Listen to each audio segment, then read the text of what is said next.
Ça, c'est le daguerréotype. C'est le tout premier appareil photo inventé par Louis Daguerre en 1839. Cette invention, elle a marqué une avancée majeure dans la photographie en permettant de fixer une image sur une plaque de cuivre recouverte d'argent, grâce à un procédé chimique en utilisant des vapeurs d'iode et de mercure. Et ça, c'est le dernier Fujifilm X106, lancé en 2024. En moins d'1 minute, il vous permet de capturer et de diffuser une image à la Terre entière.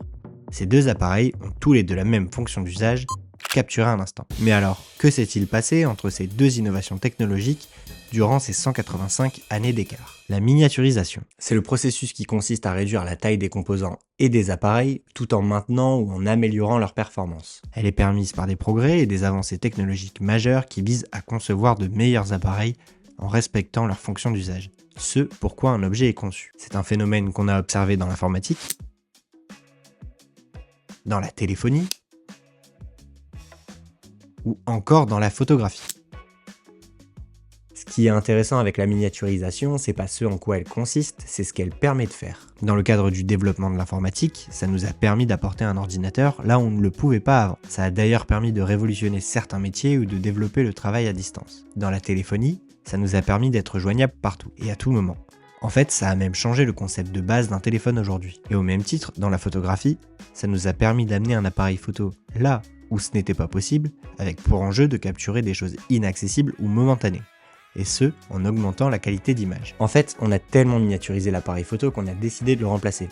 Pour des usages grand public notamment, mais ça a un peu changé. Ce qui est amusant avec la mode, c'est la manière cyclique avec laquelle les tendances reviennent. Par exemple, on passe du jean slim au régular, du régular au baggy, pour finalement revenir au slim. Ce système de tendance cyclique, il est applicable dans la mode, mais il n'est pas forcément applicable dans un domaine technique confronté à l'innovation. Je ne vais pas me rééquiper d'une tour avec un écran de mauvaise qualité alors que je peux travailler sur un MacBook. Ça n'aurait aucun sens. Alors, pourquoi c'est applicable aux appareils photo et à leurs images? J'ai eu l'occasion de vous parler de la photographie argentique dans une vidéo et de vous expliquer pourquoi son style devenait aussi populaire. Mais j'ai désormais besoin de vous avancer les arguments d'un modèle à mi-chemin, l'appareil photo compact.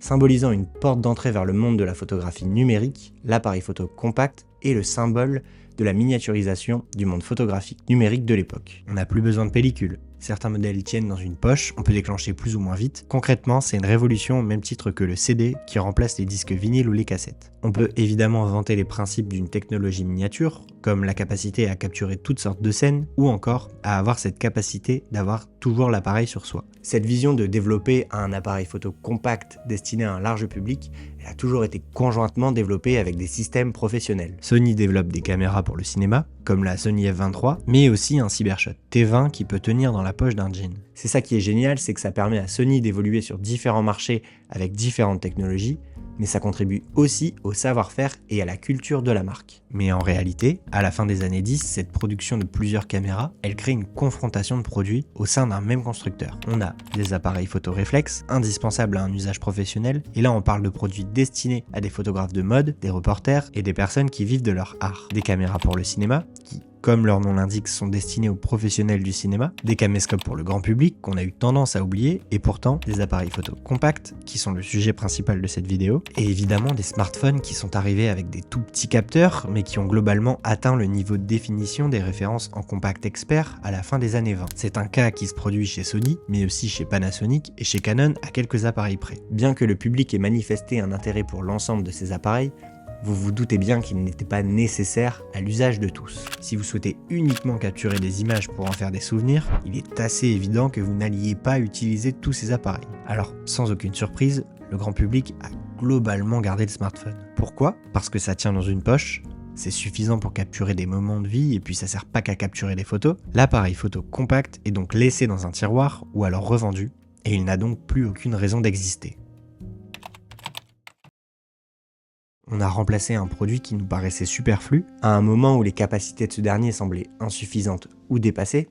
C'est pas quelque chose d'étonnant, moins les produits sont achetés, moins la recherche et développement vont être poussés sur ces produits. C'est comme si vous aviez 5 magasins, 4 fonctionnent bien ou très bien, mais un tourne à perte. Vous seriez forcé de fermer ce magasin en difficulté, vous ferez transférer vos employés pour développer et renforcer vos magasins existants. Alors, pour Sony, c'est exactement ce qui s'est passé. Ils n'ont pas fermé de magasin, mais ils ont décidé de pousser la recherche vers d'autres gammes de produits Et je pense que tout le monde aurait fait pareil. De toute façon, Sony avait une gamme Xperia et ils étaient même déjà en capacité de développer des composants photo pour des smartphones concurrents. Mais on peut pas dire que Sony ne croyait plus aux appareils photo compacts et j'en ai peut-être la preuve. Ça, c'est le Sony Ericsson. C'est un appareil photo compact expert qui a été lancé en juillet 2012. À la différence des autres appareils photo compacts, il est muni d'un capteur 1 pouce, un objectif lumineux qui ouvre à f1.8, un design avec du métal alors que la plupart des appareils photo compacts sont dans un matériau proche du plastique, un super zoom et un autofocus assez rapide pour l'époque, et la capacité de capture en RAW, ce qui n'était pas le cas sur tous les appareils photo compacts. Ce produit il était tellement intéressant que Canon a pris la décision de sortir le G7X 2 ans plus tard. Le 15 septembre 2014, là l'accent a plutôt été mis sur la vidéo. C'est d'ailleurs avec le G7X que le vlogging s'est beaucoup démocratisé. On peut prendre l'exemple de Lena Situation par exemple, mais moi mon Ericsson je l'adore, il a un format super compact, il fait des super photos, il a un petit flash intégré, et je me suis rendu compte que j'étais pas le seul. Là je vous embarque avec moi parce que je suis en train de promener mon chien accessoirement.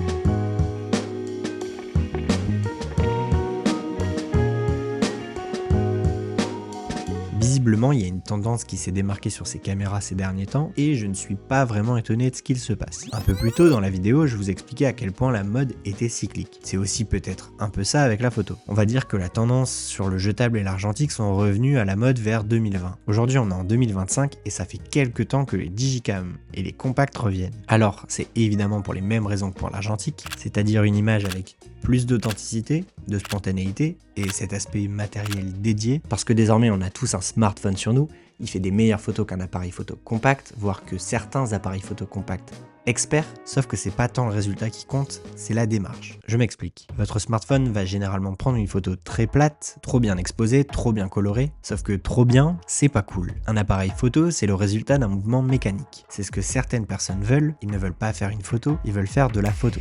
Mon iPhone il est cool, il est même excellent en photo, mais mon Sony Ericsson il est juste imbattable. Il me permet d'avoir de la latitude en retouche et ses photos ont du charme avec des ombres et des hautes lumières. Certes, c'est un argument matériel voire un peu émotionnel, mais j'aime ça.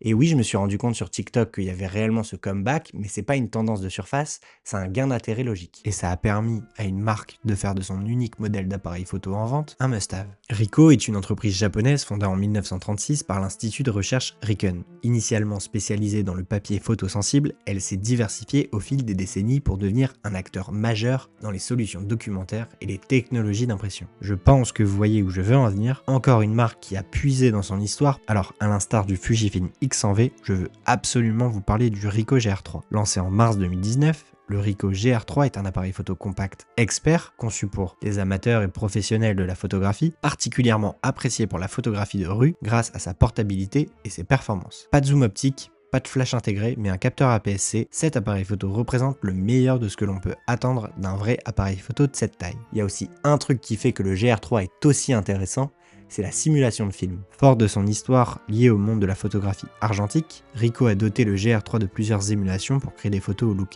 argentique sans effort, directement depuis le boîtier. Je suis fasciné de voir ce qu'a insufflé Fujifilm avec son X100V. Certes, l'intérêt s'est manifesté 4 ans après la commercialisation du produit, mais après ça, les attentes des consommateurs n'ont plus jamais été les mêmes. Désormais, on veut des appareils alternatifs qui shootent en JPEG avec un traitement déjà appliqué et la possibilité de transférer ses photos rapidement sur son smartphone pour pouvoir les poster.